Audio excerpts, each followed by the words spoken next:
नमस्कार. सर्व धाराशिवकरांना आपण आवाहन करू इच्छितो. महाराष्ट्र शासन आणि जिल्हा प्रशासन वतीने 21 ऑगस्ट मृदू जलसंधारण दिन म्हणून आपण साजरा करत आहोत. आणि या येत्या 21 ऑगस्टला आपण जलसंधारण सप्ताह तसेच जलसंधारण दिन ही उत्सव आपण साजरा करणार आहोत. आणि या 21 ऑगस्टला वॉटर वॉकेथॉन स्पर्धा आपण आयोजित केलेली आहे.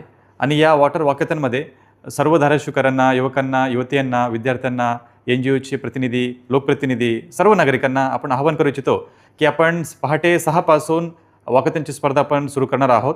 आणि याच्यामध्ये पहिला 10 विजेत्यांना आपण विशेष सन्मानपत्र आणि मेडल देणार आहोत. या व्यतिरिक्त 19 ऑगस्टपर्यंत म्हणजे आज शेवटचे दिवस आहे, आपण जलसंधारण रील्स स्पर्धा पण आयोजित केलेली आहे. आणि आतापर्यंत आपल्याकडे 200पेक्षा जास्त रील्स प्राप्त झालेली आहे. जलसंधारण विषयी वेगवेगळा टॉपिक आणि थीम आधारित रील्स स्पर्धा आपण आयोजित केलेली आहे. याच्यामध्ये पण पहिल्या 3 विजेत्यांना आपण रोख रकमेने आपण त्यांना सन्मानित करणार आहोत.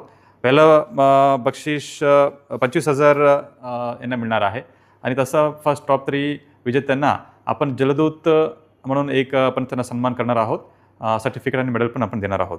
या व्यतिरिक्त या जलसंधारण सप्ताहाच्या निमित्ताने आपण 21 ऑगस्टपासून 26 जानेवारीपर्यंत वेगवेगळे उपक्रम आपण शाळा महाविद्यालयामध्ये आपण राबवणार आहोत. विशेषतः याच्यामध्ये प्रबंध स्पर्धा, वक्तृत्व स्पर्धा, चित्रकला स्पर्धा, तसेच जलसंधारण जे कामे, CCTची कामे करणे, एक पेड माँ के नाम, असं विविध प्रकारचे आपण कामे हाती घेणार आहोत. या अभियानमध्ये सामील होण्यासाठी आपण स्क्रीनवर दिसत असलेले QR कोड आपण स्कॅन करावे. आणि या QR कोड स्कॅन केल्यानंतर आपण रील्स स्पर्धेमध्ये आपण सहभाग होऊ शकता. आणि वॉकेथॉन स्पर्धेसाठी पण आपण आपलं नाव नोंद करू शकता. 21 ऑगस्ट सकाळी 6 वाजता आपला तुळजाभवानी जिल्हा क्रीडा संकुल इथे आपण हजर व्हावी. आणि आपण सगळे तिथे राहू आणि आपण या प्रोग्राम सगळ्यांनी मिळून यशस्वी करूया. मित्रांनो, आपल्याला जलसंधारण दिन आणि जलसंधारण सप्ताह या माध्यमातून एक सुवर्णसंधी लाभलेली आहे. सर्व धाराशिवकरांनी याच्यामध्ये सहभाग होऊन या उपक्रम यशस्वी करा असं मी सर्वांना आवाहन करू इच्छितो. जय हिंद, जय महाराष्ट्र.